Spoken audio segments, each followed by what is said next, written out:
Hello children, today in this video I am going to explain about animal life in chapter 4. Let us start. Learning objectives for you children: how animals reproduce by laying eggs and giving birth. Life cycle of frog, butterfly and grasshoppers. Importance of reproduction in animals. प्रजनन दो तरीके से एक जानवर करते हैं, एक अंडा दे करके और दूसरा बच्चे को जन्म देकर।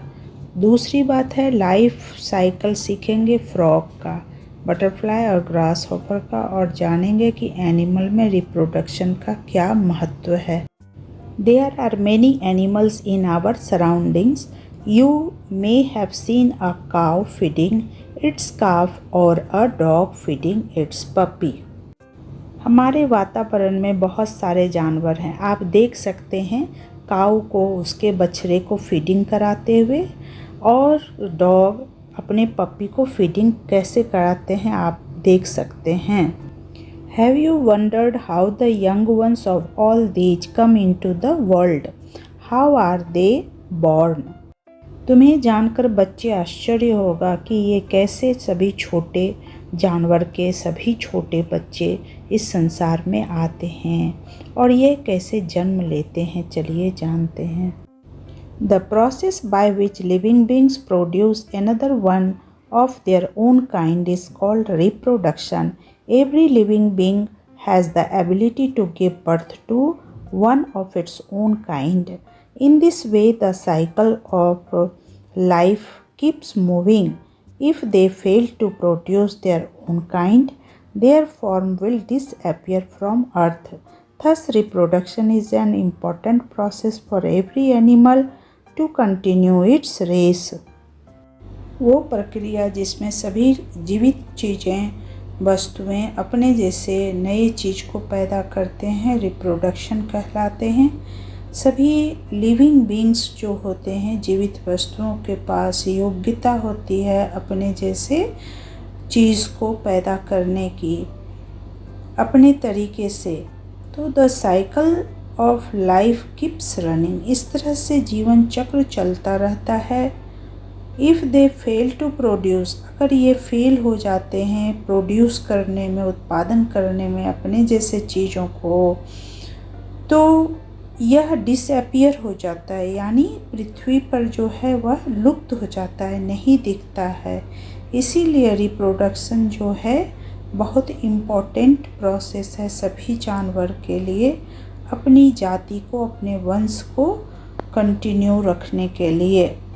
Next is how do animals reproduce. Animals reproduce by two ways. Animals कैसे प्रजनन क्रिया करते हैं, ये दो तरीके से करते हैं. By laying eggs and by giving birth to young ones. अंडे दे करके और अपने जैसे छोटे बेबी को बर्थ दे करके. Animals that lay eggs and hatch them are called oviparous. Birds, fish, insects, frogs, snakes and crocodiles lay eggs. वो एनिमल्स जो अंडा देते हैं और उससे बाहर बेबी एनिमल्स निकलते हैं, उस प्रोसेस को ओविपेरस कहते हैं. जैसे बर्ड्स, मछली, इंसेक्ट्स, कीड़े मकोड़े, फ्रॉग, मेढक, स्नेक, सांप और क्रोकोडाइल, ये सभी अंडे देते हैं.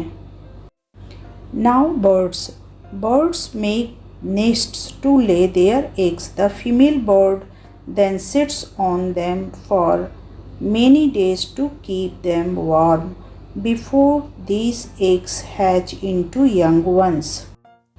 चिड़िया अपना घोंसला बनाती है अंडे देने के लिए. फीमेल बर्ड जो है उस पर बैठ जाती है अंडे पर कई दिनों तक और उसको वार्म रखती है जब तक कि नया बच्चा उससे ना निकल जाए. Now, life cycle of a bird. All eggs are protected by a head cover called the cell. Within the cell is the albumen, means white, and the yolk, yellow. The albumen protects the growing young bird, and the yolk is its food.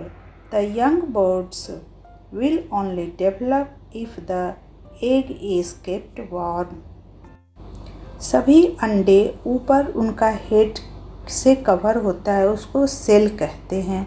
और उस cell में जो होता है white और yellow दो तरह के लिक्विड होते हैं।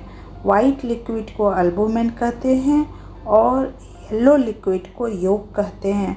एल्बुमिन जो है यंग बर्ड, छोटे बर्ड को प्रोटेक्ट करता है बढ़ने में, और योक जो होता है उसका फूड होता है, भोजन।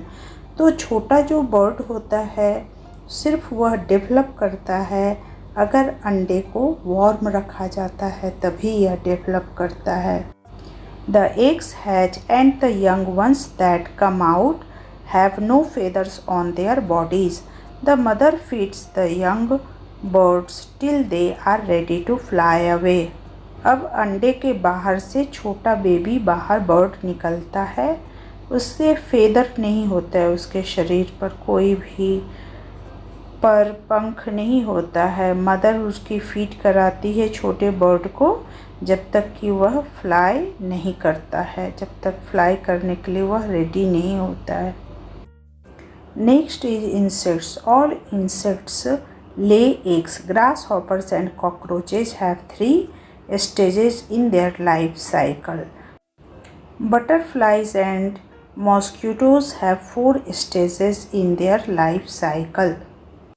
सभी कीड़े मकोड़े अंडे देते हैं। ग्रास हॉपर और कॉकरोच 3 में उनके लाइफ साइकिल में, जीवन चक्र में 3 स्टेज से वो गुजरते हैं। बटरफ्लाई और मॉस्किटो में 4 स्टेज उनके लाइफ साइकिल में, जीवन चक्र में होते हैं। The young ones that hatch out of the egg look very different from their adults. During their growth, they keep changing their appearance by shedding their skin. The shedding of the old skin, it is called molting. छोटे बच्चे जब निकलते हैं अंडे से तो वो बिल्कुल डिफरेंट, भिन्न दिखते हैं एडल्ट से। जब वो बड़े हो जाते हैं उससे बिल्कुल अलग दिखते हैं। जब ये बढ़ रहे होते हैं छोटे से बड़े, तो इनके अपीयरेंस में काफ़ी चेंजेस दिखती है, बदलाव। इनके स्किन पर एक शेड उनके स्किन पर दिखाई देता है। पुराने स्किन के शेडिंग को मोल्टिंग कहते हैं। Now life cycle of a grass hopper. Grasshoppers lay eggs that hatch into small babies called nymphs. The nymph is much smaller than the adult. As it grows, it sheds its skin and develops wings. After this, it becomes an adult. Grass hopper जो अंडे देते हैं, उससे जो baby निकलते हैं उसे nymph कहते हैं। यह निम्फ जो है बहुत छोटा होता है एडल्ट की अपेक्षा। जब वो बड़ा हो जाता है उसकी अपेक्षा यह बहुत छोटा होता है। जैसे ही यह ग्रो करता है, इसके स्किन पर एक शेड, छाया सी बन जाती है और डेवलप करता है यही विंग्स में, पंख के रूप में, पड़ में। उसके बाद यह एक एडल्ट का रूप ले लेता है। Thank you for watching this video, children. I will complete the remaining part in the next video.